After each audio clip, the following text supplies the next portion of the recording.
The most powerful solar storm in the last 2 decades recently hit Earth, creating stunning displays of auroras, often known as the Northern and Southern Lights. This event was caused by a group of sunspots about 16 times the size of Earth. They released several X-class solar flares and coronal mass ejections directly toward our planet. These solar emissions led to severe geomagnetic storms ranked at the highest intensity level of G5, marking the most intense storms since the 2003 Halloween storms.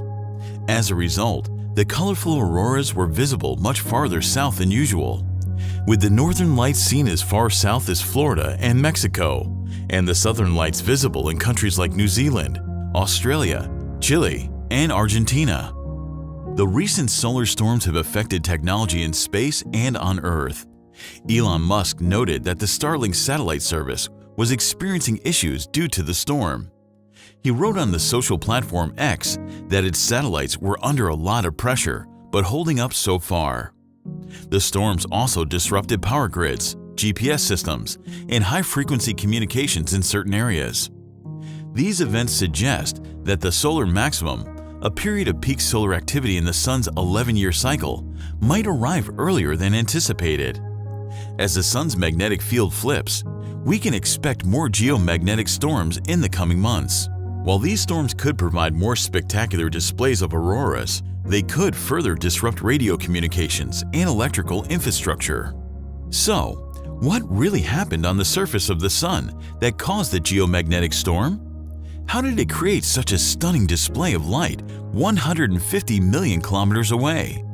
Finally, and most importantly, what will happen when the sunspot group faces our planet again after 2 weeks? Before moving ahead, make sure to subscribe to our channel for regular space updates. The reason behind the recent solar storm is the sunspot group named AR3664.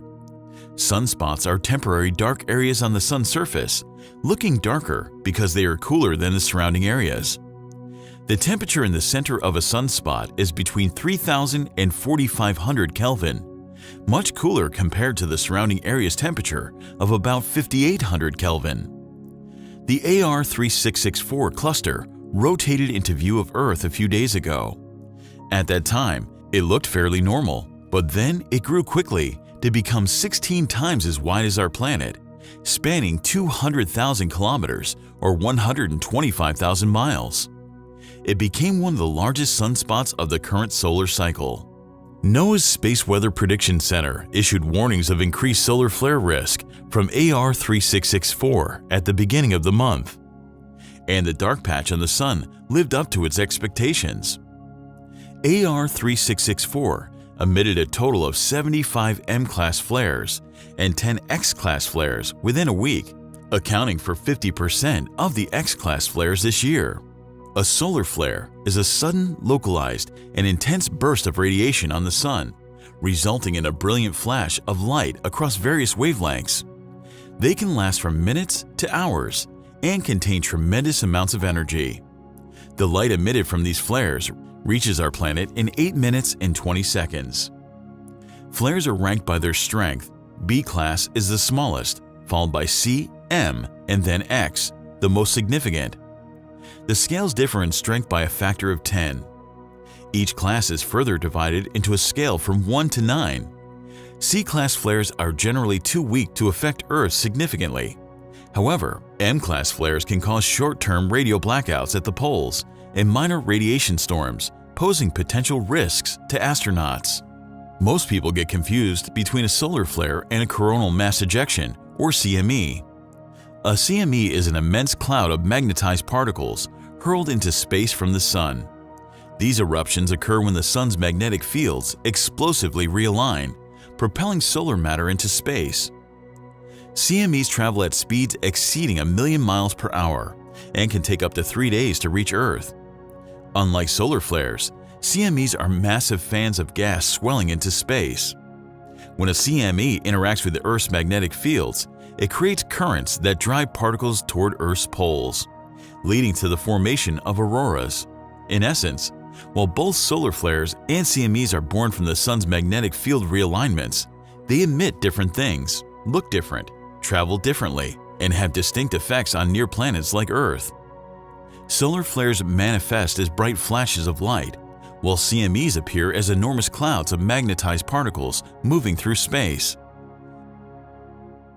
The solar activity began to escalate on May 3rd with the observation of an X-1.6 solar flare. Within the next 48 hours, 2 additional X-class flares were detected. However, the situation intensified the following day when the sunspot region emitted an even larger X-4.5 flare, unleashing tremendous energy. The first coronal mass ejection was then observed departing from the Sun on May 6th. A couple of days later, on May 8th, another CME was spotted following an M8.6 flare. Then on May 9th, 2 X-class flares resulted in 2 more CMEs. By May 10th, 4 CMEs were traveling toward Earth. Scientists believe the last 3 CMEs combined into a single larger event known as a cannibal CME due to their varying speeds and overlapping trajectories. When a CME reaches Earth, something interesting happens. The Earth's magnetic field deflects the solar storm. The magnetic fields couple together and create a funnel where the gas streams down on the day side of the pole. This results in the daylight aurora. The magnetic fields stretch further back and couple together. The magnetic rubber band breaks, and the gas from the solar storm streams along the magnetic lines towards the poles on the night side. This is the nighttime aurora. Auroras are often thought of as green, but when they are especially energetic, they can light up the sky with huge red glows. The color differences are due to the types of particles involved and the altitudes where these interactions occur. Blue and purple auroras are seen when solar particles interact with molecular nitrogen up to 62 miles or 100 kilometers.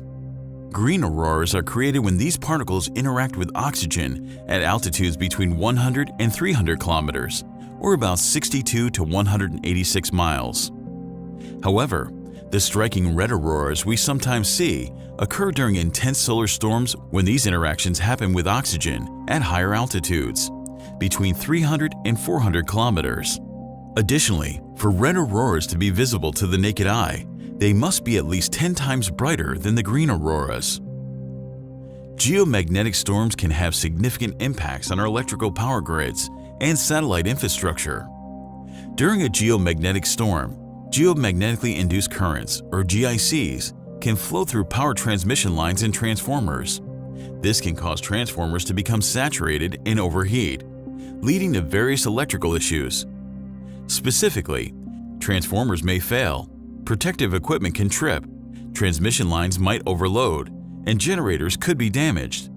In severe cases, these issues can result in large-scale blackouts. An example of this occurred in 1989 in Quebec, Canada, where a geomagnetic storm left 6 million people without power for 9 hours. Then in October 2003, the Halloween storms caused widespread satellite and communication disruptions, as well as power grid issues in Sweden. In 2022, a flare from the sun resulted in the loss of 40 newly launched Starlink satellites. Currently, the sunspot group known as AR3664 has moved behind the sun's disk, making it temporarily invisible from Earth. This means that any solar emissions from this group will not affect our planet for the next 2 weeks. However, AR3664 is expected to reappear and face Earth again in 2 weeks.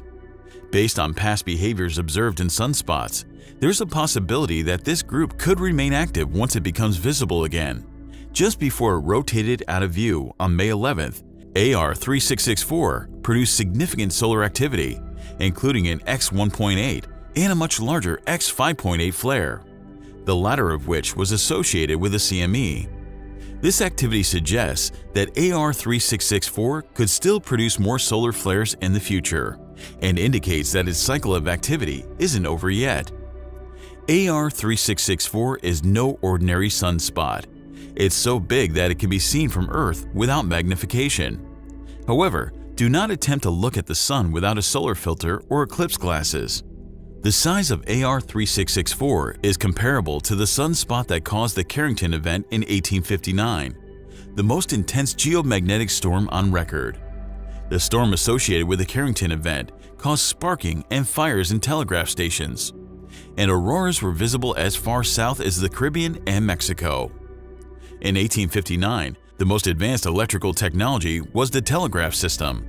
Today, however, our society heavily relies on satellites and various technologies that need stable magnetic environments to function correctly. This dependence makes us more vulnerable to the effects of significant solar activity, such as that exhibited by sunspots similar to AR 3664. The increased reliance on electricity and emerging technology in today's society means that any disruption could lead to trillions of dollars in monetary losses and pose a risk to life dependent on these systems. The potential impact of a Carrington-class event today has been estimated to result in damages ranging from $0.6 to $2.6 trillion in the U.S. alone. It is crucial to recognize the threat posed by extreme solar storms and take proactive measures to protect our technology and infrastructure against the potential devastation of such events.